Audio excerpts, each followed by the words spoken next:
Well, they've been here since 1837. Wow. Are you gonna show us your first law office? Or didn't you have your office was at the grocery club? That's up at the bar over City Grocery. That's the first law office. Had it been, the fraternities used to have their meeting rooms around the square upstairs.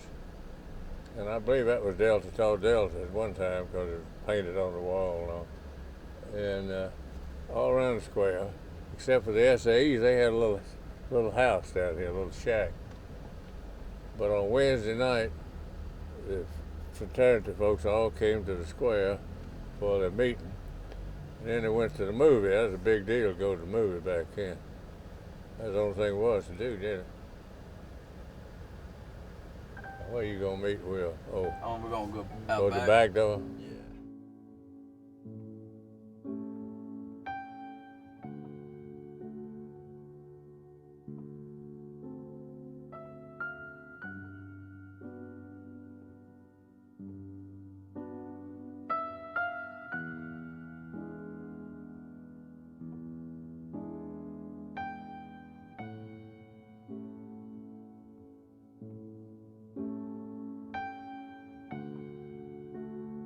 I give him a hard time. He does, me too.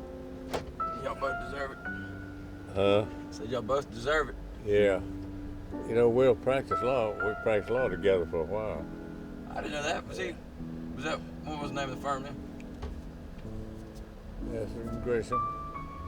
And Will got out of law school. He went to law clerking he was in the military a while. He went to law clerking for Judge Clayton, federal judge. And then when he got out of that, Mr. Lewis, we're on the way. We'll be there in about 2 minutes. We persuaded him. Thank you. Persuaded him to come practice a little. So he stayed with us a couple of years, and he decided that he'd rather take over the J.E. Nelson Company than fool with us, I think. I told him I'd do that, and he could keep the law business if he wanted it. But that didn't work out. Right. He got a pretty good deal on that. Yeah. Well, they've been here since 1837. Yeah. Hey. I knew Will was going to dress up because having a sale in there, he got something cheap. Well, we're not quite down to your level yet. I know it. We just 60% off. Mine's 75% off. You don't come unless it's 70%. It is. Me and Red Woodard. Well, he's not joking either. 75, that's your mark, Pop? Yeah. And not a whole lot of choice when he gets that, I tell you. Keep him from complaining about the choice, or the sizes or anything. Yeah. Well, I just got out of the eye doctor, so my eyes are all messed up, so you do the looking and talking. Well, when Tommy was the U.S. attorney, his office was straight ahead there. And behind that's where you went to court, but you had your office across the street. Well, first office back in that building. Oh, was it? Okay. And how many U.S. attorneys were there? I believe I had 3 assistants. I had 4 assistants one time, I believe. Yeah. How many do you feel like they got now?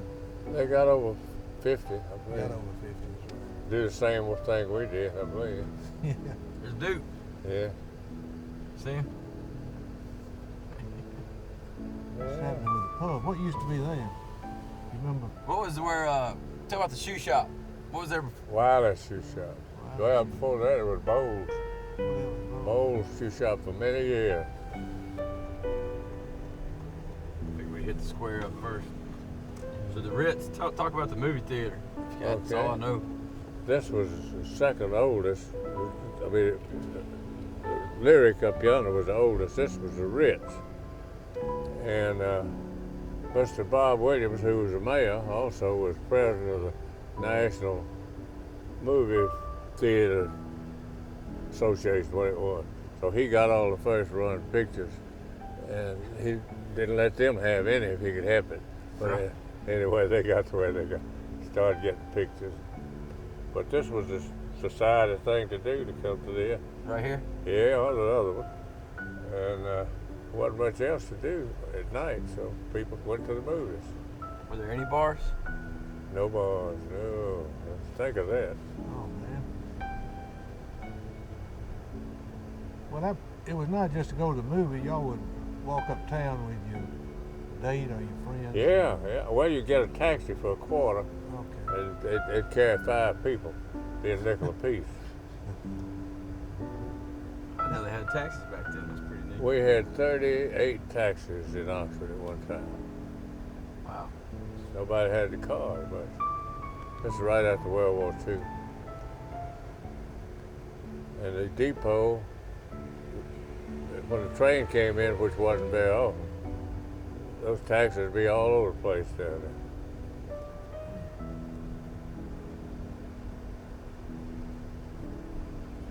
Well, tell them about what was Good here. old Smitty's. Smitty's is all Max Cafe. You remember that? Whitey yeah. MacArthur's place. But we're going by one of your old offices here on the left. Yeah. Which is And this, tell them what used to be here. well, this is the Cumberland Presbyterian Church was right here, and that was the Presbyterian church in town. The first press was not even in it, but Yeah.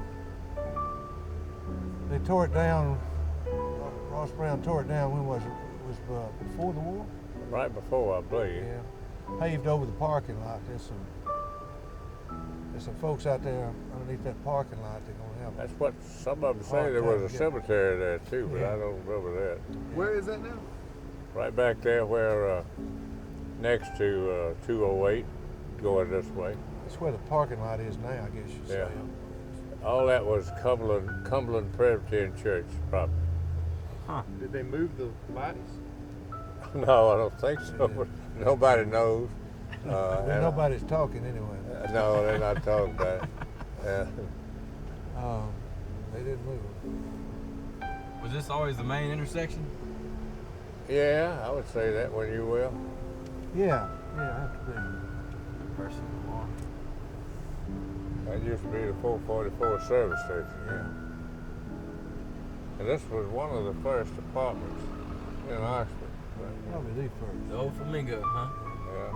The Wingo apartment. Solid concrete building. You know, this is something, and this predates Tommy, but right down here where this little dip is, Yeah. there was a marsh. There was a lake, and you couldn't go University Avenue. You didn't go to the university. It wasn't University Avenue. Is that right? That's my parents talk about that. You could get through it in dry weather Huh. on your carriage, but it wasn't any Huh. year-round Yeah. when you- Now these were residences along here when they were, Mhm. if I remember. And this is where Delta Gamma sorority was founded. There was a big white house here with columns, and it belonged to Dr. Peter Whitman Rowland, RWLAND, who was dean of the medical school.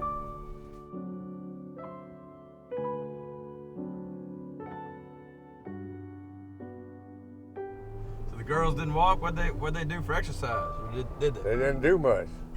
Well, a lot of them walked, and when you say Yeah, a little bit, not much walking. You and Esther used to walk to town. What do you know? And Miss Heffley, the dean of women, would not permit them to wear shorts to go over to the gym unless they wore a raincoat over it to get to the gym.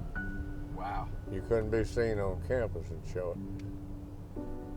Well, what used to be here? I've forgotten. Residences? Well, Mr. Patton, Brooks Patton, had a house that Uh-huh. my parents said he burned down for the insurance. You tell them about this house. And this is where I grew up, right here. Well, this house was built in 41.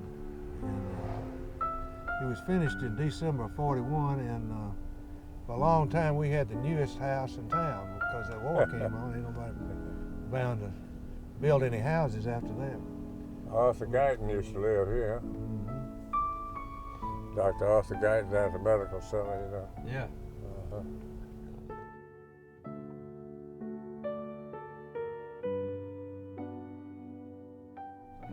Did you ever go and come from here on a passenger train, Tommy? Oh, yeah. Mainly special trains, you know. The football games like LSU and Tulane and Even Mississippi State, they had trains going. And For the fans? for the fans and the team. They didn't allow any drinking or fooling around on the train, did they? They didn't lie, but it was going on. The cafeteria at the university had put a couple of baggage cars, empty baggage cars on there.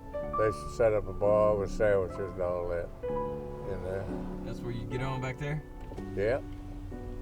Well, there was a lot of superstructure built out that was right pretty.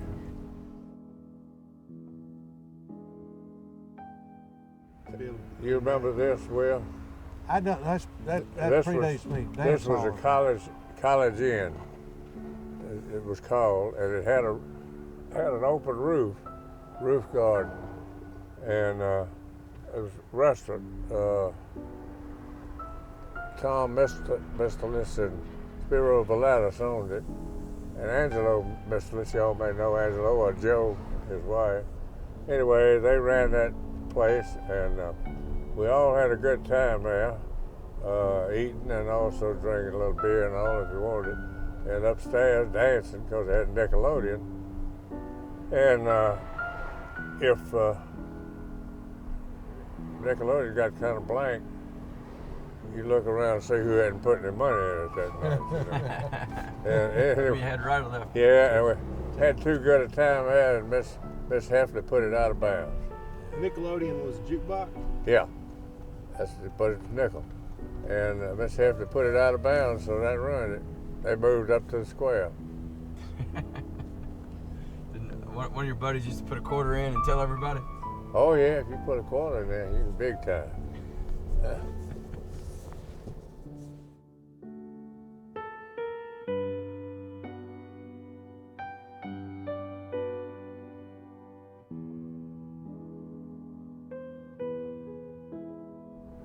Now let's talk about the football stadium as you first remember. Yeah, let's talk about My first game here was 1929, and the stadium has had a little bit of concrete on the west side, and that was a Mississippi State Ole Miss game that year, and it seated about 3,000, and you know, none of the kids had to pay; they let everybody in free.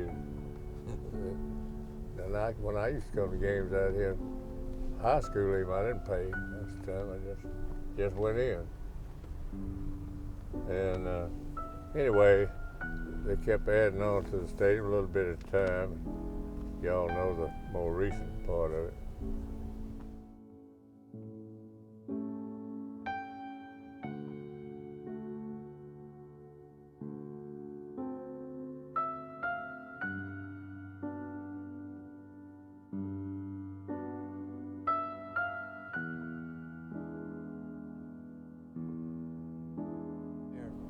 In the 30s, how many people would you say were Oh, average game? 10,000, 15 most maybe. Yeah. State game might bring in 20.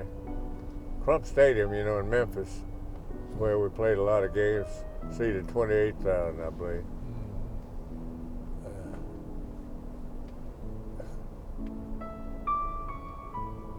The Hathorn family owned a good bit of this property that the university bought in, I guess, the 50s when it will, somewhere along in there.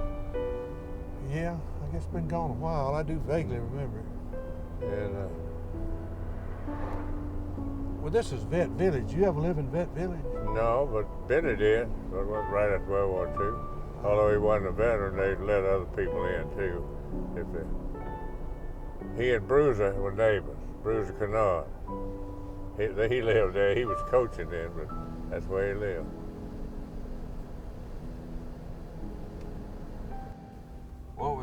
Wasn't that a ROTC Yeah, yard for a while? yeah, it was, and it was temporary classrooms there right after World War II. I taught political science at one of those buildings for 2 or 3 years. There's y'all's old fraternity house. How old is that, Mr. Lewis? No, that's the new one. Oh, really? Fido Thetas had many successful fires. Yeah. Tommy's involved in Yeah. several. We had 3, I think. Traded up every time. Built Good, it. good insurance. I think I built the first one in '34, I believe. Yeah. And now this building, which is a computer thing, used to be the laundry and dry cleaners. University used to handle its own laundry and dry cleaning, and also had a grocery store at one time for the veterans mainly.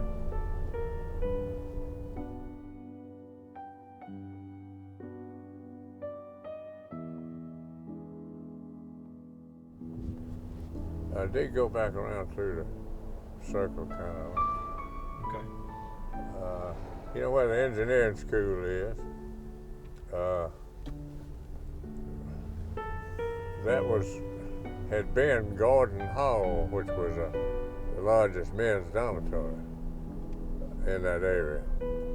And Gordon Hall had a big dining room, and everybody ate there, you know, if they ate on campus, except for the women. And they ate at Heffley Hall.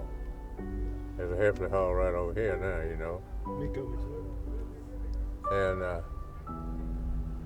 then, but most of the dances later, Gordon Hall burned one night, and after that, but the armory was still what had been the dining room and the kitchen was still there. So they turned it into what they call the National Guard Armory. It had a National Guard band on campus, and so they had all the parties over there, some fraternity and sorority dances, and so on. But the big dances would be the gym dance, which would be over where Martindale Hall is now.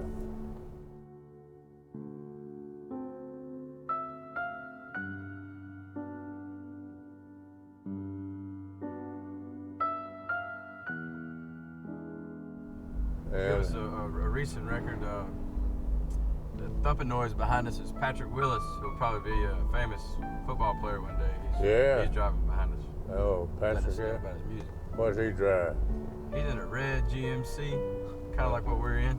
Yeah. Well, he's a heck of a player. Yeah. Yep. All right. Sorry about that. Now go around the circle, if you will, D. We hadn't been around the circle, have we? Or have we? No, she didn't do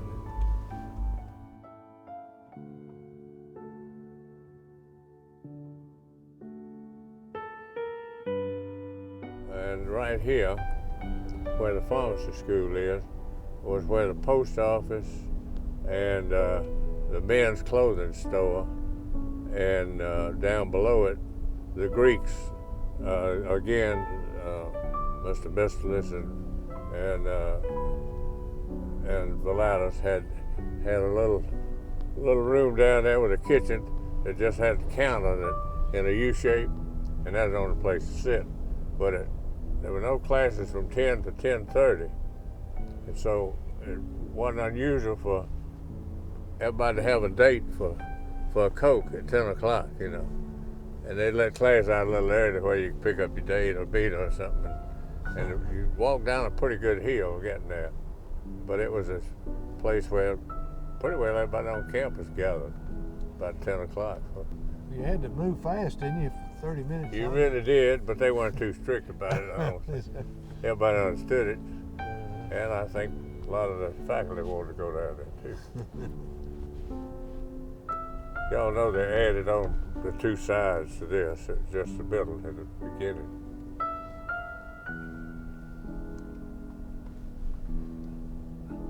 That used to be the School of Pharmacy at one time. Old Kim. Uh-huh.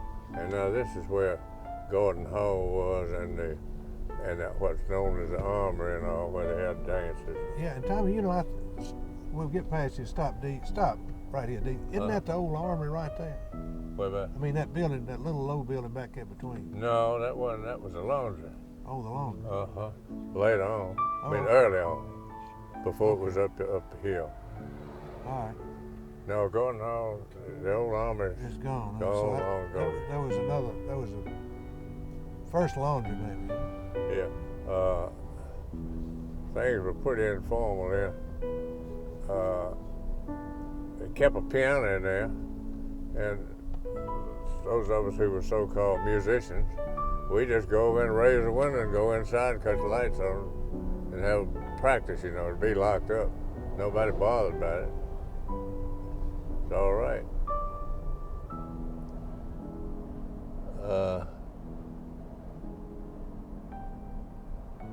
Now across the bridge on each side were boarding houses. Mrs. Brummett and Ms. Walker each had them, and noon meal would run 35 cents, and it'd be, you know, all kind of vegetables and stuff. And later though, there was a house on this corner, and Judge, they call him Judge Hemingway, that Hemingway bought Hemingway Stadium, was named after, was right there in this little corner here. You remember that, don't you, Will? Or do you? I remember the houses. I don't remember the. Yeah, that's where he lived, right there. And Dr. Hume, I remember him. Dr. Hume lived, yeah, Right in there. door or two away. And all these were university houses along here. But they leased the property to private people, and they just used them, built the homes on them. Had a hard time getting rid of them, I think, eventually. When the high school back there, University High? University High was back there where now Scruggs Hall is. Back there. You remember what was here? I remember when they built a Catholic church, which was Built what, Will? the Catholic church, which they now Oh, torn down. yeah, I do too. And that was all Yeah, private residence. it was, sure was. And so that's gone full cycle. And do you remember when they built Mary Bowie? I don't remember. Uh-huh. My father's involved in it. I believe it was there when I moved here, but I'm not sure. You were a trustee along with my dad. Yeah. Along with your dad, he's the one who took care of. You know, some ladies are trying to get them to turn the courthouse over into Yeah. a museum. I'm gonna get you to come up there and testify what a pain in the butt the Mary Bowie Museum. Y'all couldn't get anything for the budget or anything. And all right, now you remember this house, Tommy. Tell about how it first light. Well, it was just the middle part, and it was a Sears Roebuck house. Tommy, that's first place you lived in Oxford, wasn't it? Well, it was the first one we owned. Okay. Came here, couldn't buy anything. It was just like it is. Well, now you can buy stuff, but at one time, you know, you couldn't get it when there. And Will had this house at one time, but now That's a studio. That was Branham Hume's house. yeah, Mayor's house. Oh, I'll have to tell you all this story. He lived there, and we lived next door, and each house had steam heat. You know, you dump the coal down in the basement, and so when you go to throw some coal on the fire, you go down there and throw some coal on it. And Branham changed over when the gas came in, and we ordered a ton of coal for our house, and the fella got mixed up, and Branham had made his basement into a den and dumped a ton of coal in Branham's den. He didn't think it was all that funny. We wondered why we didn't get the coal.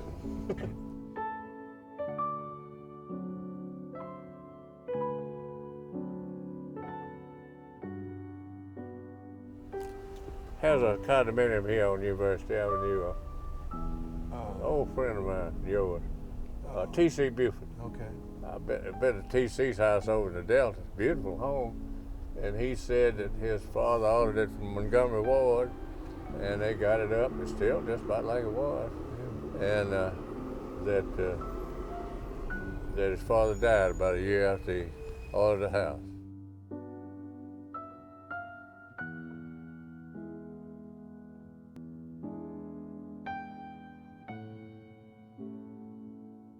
Right now, I'm not getting mail service because the Postal Workers Union will not deliver mail to your front door when there are dogs in the yard.